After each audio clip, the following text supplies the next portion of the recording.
Olha, eu estou tomando isso.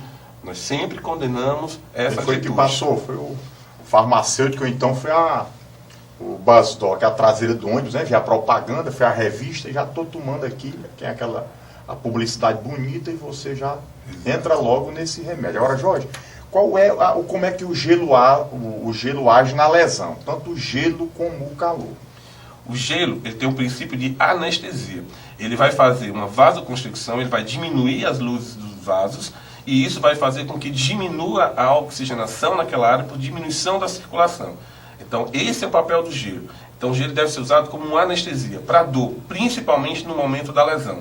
O calor vai fazer o efeito contrário, ele vai relaxar. Então, numa fase crônica, de dores crônicas ou de tensões musculares, mesmo que seja provocada pelo estresse ou pela má postura, o calor vai funcionar melhor que o gelo.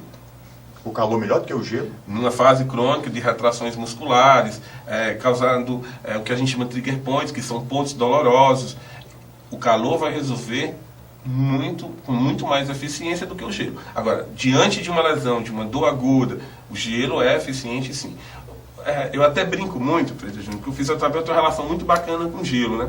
Eu tenho uma clínica há 12 anos e sou formado há 16 anos. Nunca teve gelo na minha clínica, porque eu acho que o gelo ele só tem essa capacidade de dor que você pode ser usado em casa. Ou então, diante de um exercício, de um ganho de mobilidade articular, você não está conseguindo realizar no paciente, você usar o gelo. Mas você tem outros recursos que substituem. Então, assim, no momento da lesão, não. O indicado é o gelo e o indicado é o calor numa fase crônica.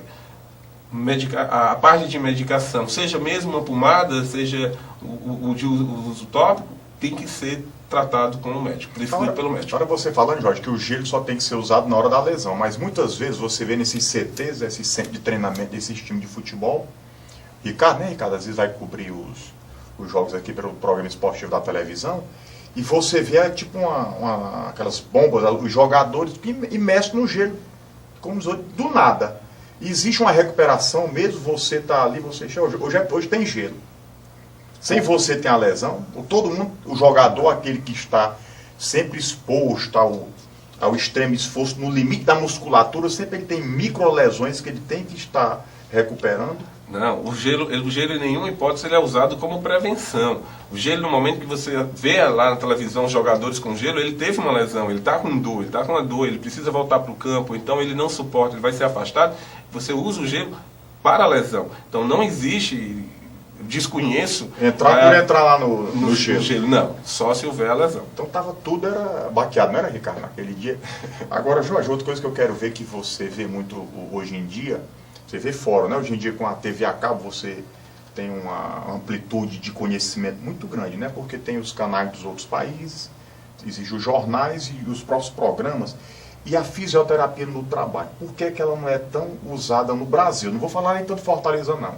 Eu acho que nessas fábricas do sul do país pode ser que eles usam mais. Mas, no geral, por que o empresário ele não dá valor a essa fisioterapia no trabalho? É custo mesmo ou é benefício? Eu creio que desconhecimento e uma questão cultural. A questão de custos, de ter um fisioterapeuta, e eu acho que uma deficiência da própria fisioterapia. Ela poderia demonstrar, através de gráficos, através de projetos elaborados, os benefícios que a fisioterapia pode causar em diminuição do afastamento do trabalho dos funcionários, um dinamismo melhor desses funcionários que podem estar em posturas erradas e passarem a corrigir suas posturas, através de exercícios que possam ser feitos em intervalos de trabalho, em momentos de menor pico de trabalho dentro da empresa. Então eu creio que, na verdade, existe, da nossa parte de fisioterapia, ainda algo que está se encaminhando, mas que não está realmente maduro nesse processo. Mas também existe uma questão dos empresários quererem ou não ouvir isso. Então eu acho que isso é um debate de ideias, isso é uma construção, e eu creio que o futuro vai ser esse. Vai ser tratarmos na promoção, na prevenção de saúde e não ficarmos esperando a reabilitação. Existe uma coisa interessante, Freitas Júnior, que eu sempre falo, que quando eu fazia faculdade, diziam que a fisioterapia era a profissão do futuro. E a fisioterapia era vista como uma profissão absolutamente reabilitadora. Então se imaginava que no futuro todo mundo ia estar lesionado para se reabilitar. Acho que esse era o pensamento. Então, e nós estamos vivendo já o momento das lesões. Então, chama que o futuro chegou. Então, a fisioterapia é uma profissão do presente. Por quê? Porque nós hoje reabilitamos muito mais do que prevenimos. Não prevenimos porque não temos uma cultura para isso. E a quantidade de acidentes de trânsito, a quantidade de lesões pelos novos hábitos da vida moderna, enfim, tudo isso fez com que a fisioterapia continue nesse processo de reabilitação, mas ela tem a chave, ela tem recursos próprios para prevenir, para promover saúde. Jorge, a pessoa que tem a questão que fala muito hoje em dia, você fala novas doenças modernas, essas lesões modernas, a questão do LER, né, que é a lesão de esforço repetitivo. O fisioterapeuta é que cuida disso também ou é a medicina? O profissional de saúde, ele é formado para prevenir saúde, para promover saúde. Ele não é para ser formado para tratar de doenças. Infelizmente, as doenças existem. E aí a grande maioria de todos esses profissionais já trabalham em cima da lesão. Se nós tivéssemos nas empresas programas para prevenir essas lesões no trabalho, certamente nós teríamos menos pessoas com lesões. Mas como isso não existe, então médicos e fisioterapeutas são sobrecarregados. Só depois que acontece, é que procura. Só depois que acontece. Hoje, nós iniciamos falando da Fisiovida. Quando nós criamos esse projeto, há 12 anos atrás, nós tínhamos um objetivo. O objetivo era não esperar que as pessoas se lesionassem para nos procurar. Através do RPG, através da osteopatia, através de programas de exercícios de cinesioterapia, de indicação de colegas, de educadores físicos em academias. Tudo isso faz com que a pessoa não adoeça. O meu papel, o que eu me sinto responsável nesse processo profissional é esse. Agora, infelizmente, a grande maioria vai lesionada.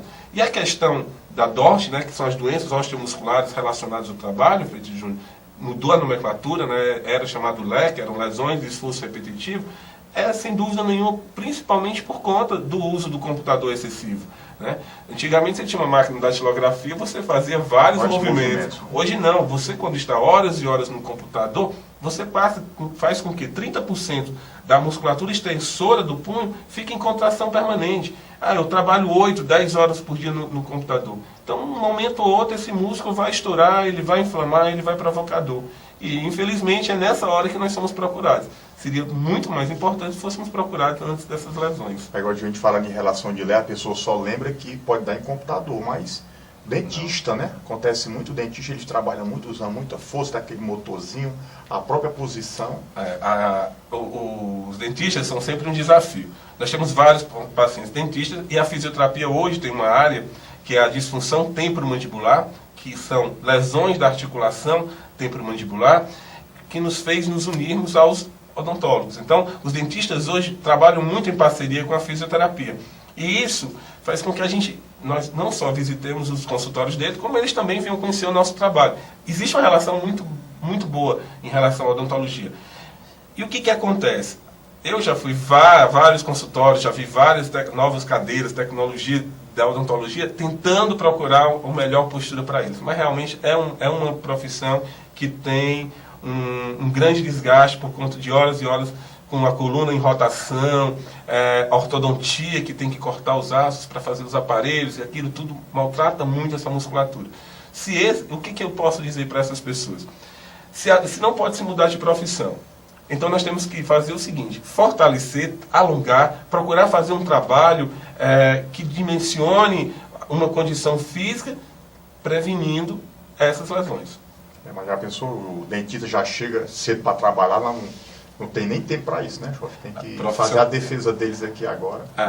Defender os dentistas e todos os profissionais de saúde. Eu acho que o que foi até abordado com a questão do conflito de ideias. Infelizmente, nem conflito de ideias a gente pode ter, porque todos trabalham muito, tem uma sobrecarga muito grande. Jorge, e os equipamentos? Hoje em dia você falou aqui, há pouco tempo atrás, que o forno de Bia hoje em dia já deveria estar peça de museu.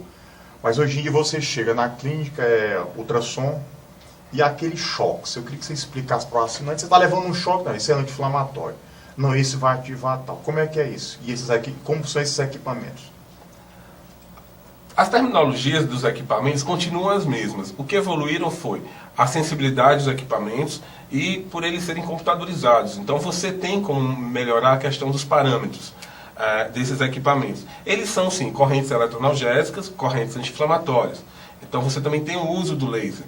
A grande questão de discussão nossa na fisioterapia são o uso desses parâmetros corretos. Por exemplo, um ultrassom, ele não pode ser feito naquele momento, dentro de um determinado tempo, elaborado pelo fisioterapeuta, numa área maior do que a área do cabeçote, ou 10 centímetros quadrados. Então, se você foge daquela área, você já perdeu o tratamento que você estava fazendo. As correntes eletroanalgésicas, que elas têm uma variação de 30 a 40 minutos de aplicação daquela corrente. Então, se ela é feita menos do que isso, há escolas que não concordam. E interessante é que existem muitas pesquisas hoje, muitas pesquisas em cima dessas correntes, elas são sendo bem utilizadas dentro de parâmetros, dentro da literatura, elas têm um efeito muito importante. Mas elas trabalham, o que eu falei já no início do programa, elas trabalham a região local da lesão.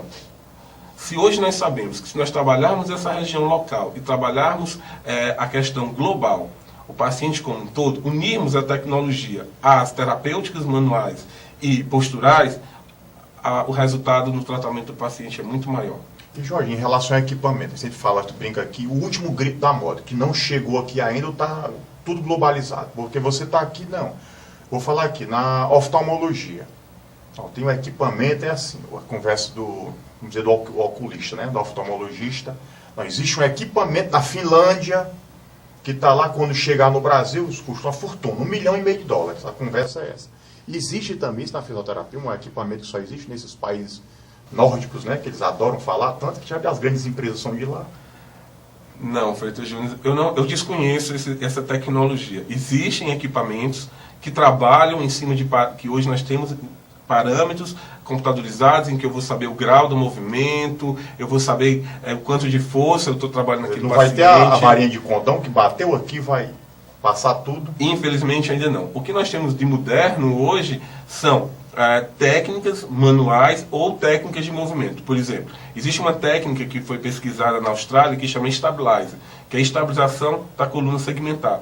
Através de um aparelho chamado Stabilizer, em que ele funciona muito parecido com o aparelho de pressão arterial, você consegue controlar o trabalho muscular da musculatura multifídio, que são os músculos intrínsecos da coluna.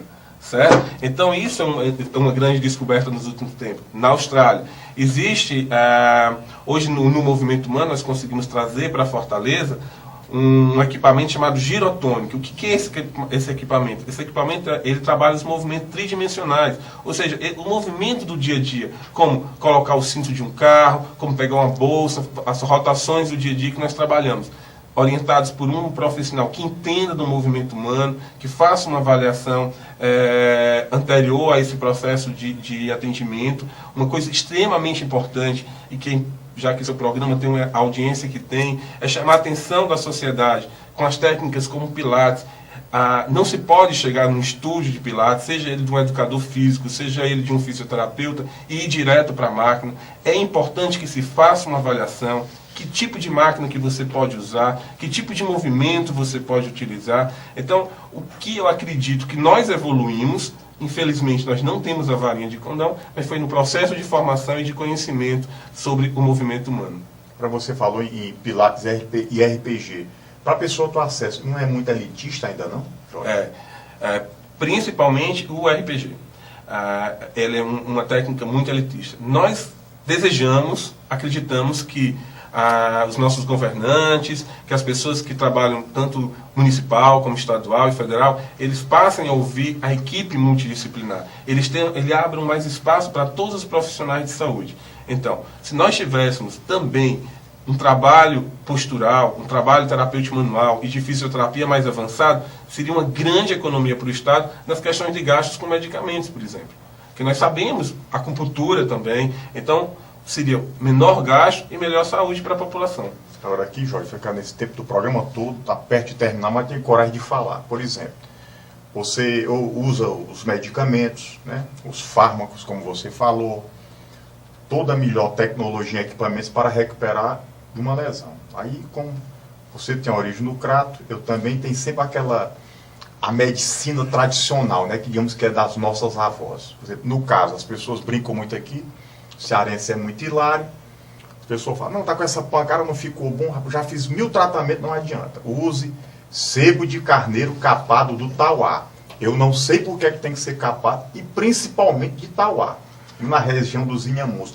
Isso é crença que você, acho que acredita, se você usa e acredita, acho que o corpo vai reagir de forma favorável. Isso é crença ou tem resultado mesmo? Depende, se for prescrito pela sogra do Freitas Júnior, segundo ele, tem resultado também. Então, o que acontece é o seguinte... Isso é um misticismo das pessoas? Olha, eu desconheço algum trabalho que seja feito com sebo. Mas no popular você escuta muito isso. Você é do crato, você conhece e também. O interessante é que esse sebo ele tem que ser quente, né? Ele tem que ser aquecido. Então, assim, como alguém que estuda os meios físicos, eu acredito que o calor realmente vai provocar isso, mas eu desconheço na questão do produto, do sebo de carneiro, do Tauá ainda mais, né? O Tauá vai ficar muito famoso, vai agora para o mundo inteiro, como produção de anti-inflamatório. Então eu desconheço, não sei, não posso dizer que é uma crença popular. O que eu posso dizer é que esse sebo de carneiro aquecido provoca um calor, que provoca um relaxamento e que certamente vai ajudar na musculatura. Mas eu só falando isso porque tem a questão, uma vez entrevistei um médico aqui, ele disse que quando é médico do interior, ele disse que quando vai fazer o atendimento no interior, a pessoa chega, está com um problema num dedo, aí tem uma fitinha. Não, doutor, não posso tirar essa fitinha porque não é nem uma crença, né, de curandeiro, nada disso não. Ele deixa a fitinha, mas você tem que tomar esse remédiozinho aqui também. Né? Ele não desmistifica, porque, queira ou não queira, a nossa sociedade ela é tradicional, né? Tivemos a origem dos índios, né? Nós carregamos toda essa... Temos aí a floresta amazônica, e nós trazemos todo esse misticismo, essa coisa da terra. Né? Tem que manter mesmo isso. Eu creio que a saúde ela não pode ser vista só dentro das questões físicas. Ela tem que ser vista dentro das questões físicas, porque isso é um conceito da Organização Mundial de Saúde. O que é saúde para a Organização Mundial de Saúde? Saúde é o bem-estar físico, emocional, psíquico, religioso, profissional, enfim, abrange várias áreas. Então, a partir do momento que se mantém esse equilíbrio, você tem bons resultados. Se eu estou diante de uma pessoa que tem uma crença, que está feliz com a sua religião, está feliz com o seu trabalho, por que eu vou quebrar esta regra? E nós temos também grandes estudos de fitoterapia. Eu desconheço os estudos de fitoterapia, não é a área que eu atuo, mas existem grandes resultados, existem grandes pesquisas. Nós temos o maior laboratório no mundo, que é a Floresta Amazônica, como você falou, mas eu jamais quebraria essa questão mística de alguém, ou traduziria isso numa frustração. Então, eu prefiro ouvir, acreditar, dar confiança e tornar... Use desse jeito, né, antes. Agora, eu vou prescrever o que a fisioterapia tem de recursos. Jorge, das lesões, já está terminando rapidinho que eu quero falar no final aqui da Fisiovida, quais são as lesões mais complexas? É ombro, joelho, cervical, qual é aquela que quando chega lá para o fisioterapeuta, não, essa aqui vai requerer um pouco mais de tempo, ou todas obedecem o mesmo grau de complexidade? Seria muito bom se obedecesse o mesmo grau de complexidade, porque ficaria bem mais fácil da gente trabalhar. Não. Depende de indivíduo para indivíduo. O indivíduo pode ter uma lesão no ombro e o outro indivíduo pode ter uma lesão no joelho. No joelho, por exemplo, pode ter sido feita a lesão da mesma forma, mas são características diferentes. Então isso vai depender de indivíduo para indivíduo e também de uma coisa, da cronicidade. Aquilo que for precoce, ser tratado precocemente, certamente o resultado vai ser melhor. O que é crônico, isso vai demorar mais no processo de recuperação. Mas você viu, um caso de uma lesão no ombro. Aí você já imobiliza, fica aqui, você consegue parar. Mas uma no joelho e no tornozelo, que você tem que se locomover. Está o tempo todo machucando, né? Está em cima da dor. Não é esse o parâmetro que a gente utiliza. A gente utiliza mesmo a gravidade dessa lesão. Você pode ter uma lesão de menisco e você pode ter uma artrose bilateral de joelho e viver a vida toda sem problema.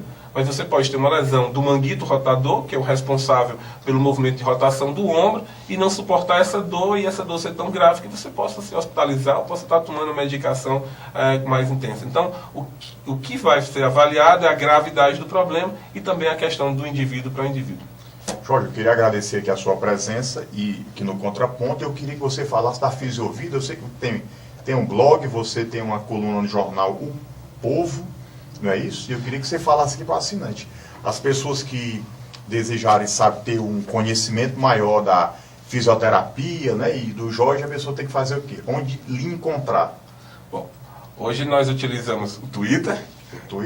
Utilizamos também o nosso site, o site da Fisiovida, é www.fisiovidacomvocê.com.br, e temos o blog Fisioterapia e Saúde, que completou 1 ano agora, e com 100 mil visitas únicas.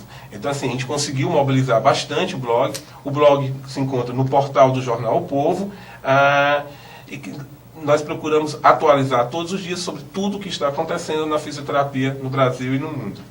Endereço da Fisiovida, telefone. Endereço da Fisiovida. A Fisiovida fica na rua Isaac Meia, número 83. E o telefone da Fisiovida é 3248-0075. Ok, Jorge, eu disse que passava rapidinho. Queria agradecer aqui a sua presença no Contraponto. Eu tenho certeza que você, assinante, gostou, porque foi uma entrevista esclarecedora, tá ok? Obrigado, Jorge. E você, assinante, tenha um excelente final de noite.